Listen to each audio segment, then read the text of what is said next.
So 10th student exercise 1.4 la third sum represent the function f function f. So ஒரு function கொடுத்திருக்காங்க.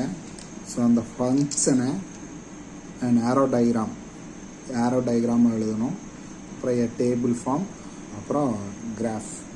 So first function எழுதிக்கலாம். function என்ன இருக்கு? given function 1, 2, 2, 2,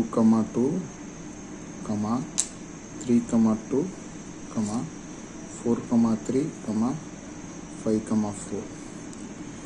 so கிட்டத்தட்ட elements அந்த ஃபங்க்ஷனில் இருக்கிற எலமெண்ட்ஸ் வந்து 5 இருக்குது. சரிங்களா? ஸோ ஃபஸ்ட்டு ஆரோ டயக்ராம் போட போகிறோம்.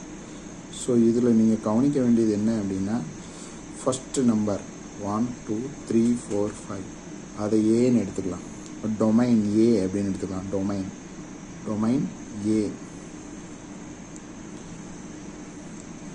டொமைன் ஏன்னு எடுத்துக்கலாம். ஸோ அதில் இருக்கிற நம்பரை மட்டும் எழுதுங்க.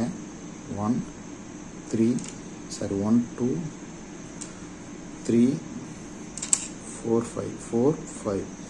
செகண்ட் இருக்கிற நம்பர் இருக்கு இல்லையா, எல்லாத்துலேயும் அதை பி கோ டொமைன்னு சொல்லுவாங்க. அதை பின்னு எடுத்துக்கிடுங்க. ஸோ பி வந்து என்ன, 2 இருந்தால் மறுபடியும் 2 போடணும்னு அவசியம் இல்லை. இதுவும் 2 தான். அடுத்தது வந்து 3, அடுத்தது 4. ஸோ ரிப்பீட்டட் நம்பரை நீங்கள் திரும்ப எழுதணும்னு அவசியம் இல்லை. ஸோ இதில் ஃபங்க்ஷன் ஏக்கும் பிக்கும் தான் ஃபங்க்ஷன். 1, 2 அப்படின்னா 1க்கும் 2க்கும் 1, 2, 2, 2, 3, 2, நெக்ஸ்ட்டு 4, 3, அடுத்தது 5, 4. நெக்ஸ்ட்டு கேட்டிருக்கிறது வந்து டேபிள் ஃபார்ம் அப்படின்னு கேட்டிருக்கு. Table form.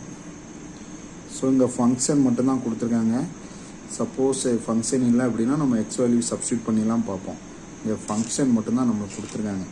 அப்போது டேபிள் ஃபார்மில் எக்ஸு எஃப் ஆஃப் எக்ஸு அப்படின்னு எடுக்கணும். நல்லா கவனிச்சுடுங்க. X F of X. இதில் எக்ஸு அப்படிங்கிறத நம்ம எப்படி ஏ 1, 2, 3, 4, 5 எடுத்தோமோ அதை எடுத்துக்கலாம். 1, 2, 3, 4, 5 இதுதான் எக்ஸு.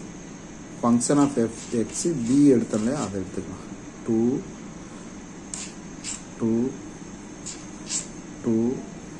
3, 4. இங்கே பின்னு எடுக்கும்போது ரிப்பீட்டட் நம்பர் நம்ம எழுதலை. ஆனால் எஃப் ஆஃப் எக்ஸில் என்ன இருக்குதோ அதை எழுதணும்.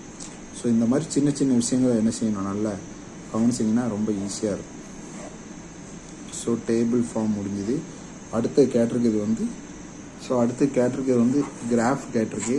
ஸோ கிராஃப் அப்படிங்கவுமே நீங்கள் எடுத்த உடனே என்ன செஞ்சிருங்க, எக்ஸு ஒய்ன்னு போட்டுருங்க. ஸோ பெர்பெண்டிகுலர் இருக்கிறது ஒய் ஆக்சிஸ், ஹரிசாண்டலாக இருக்கிறது எக்ஸ் ஆக்சிஸ். நல்லா அழகாக ஸ்கேல்ட்டு போட்டுக்கிடுங்க. ஸ்கேல் வச்சே இதில் யூனிட்டை நீங்கள் என்ன செஞ்சுக்கிடுங்க, அழகாக மென்ஷன் பண்ணிடுங்க. ஸோ 1, 2, 3, 4, 5 வரை போட்டால் போதும். 6 வரை கூட போட்டுக்கிடுங்க. அதேமாரி இதுலேயும் 1, 2, 3, 4, 5 போட்டுக்கிடுங்க. 6 வரை போட்டுக்கிடுங்க. 1, 2, 3, 4, 5, 6. So number 1, 2, 3, 4, 5, 6. 1, 2, 3, 4, 5, 6. ஏன் 6 வரை போட்டோம்னா நமக்கு இங்கே வந்து மினிமம் வேல்யூ மேக்ஸிமம் வேல்யூ பாருங்கள். இப்போ எக்ஸ் ஆக்சிஸில் மேக்ஸிமம் வேல்யூ 5 தான் இருக்குது. அதேமாதிரி ஒய் ஆக்சிஸில் மேக்ஸிமம் வேல்யூ 4 தான் இருக்குது. அதுக்கு தகுந்த மாதிரி தான் நீங்கள் என்ன செய்யணும், கிராஃப் பண்ணணும். இப்போ 1, 2 அப்படின்னா எக்ஸ் ஆக்சிஸில் 1, ஒய் ஆக்சிஸில் 2. இப்போ 1, 2 இந்த இடத்துல வரும். 1, 2 இந்த இடத்துல 1, 2. நெக்ஸ்ட்டு 2, 2. ஸோ 2, 2.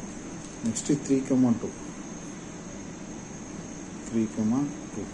நேராக கரெக்டாக போடுங்க. அடுத்தது 4, 3.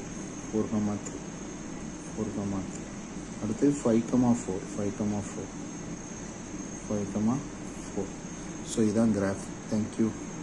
இது வந்து எக்ஸ் ஆக்சிஸ் ஒய் ஆக்சிஸ் அப்படிங்கிறத மென்ஷன் பண்ணிக்கிறீங்க நீங்கள். சரி, அவ்வளோதான். தேங்க்யூ.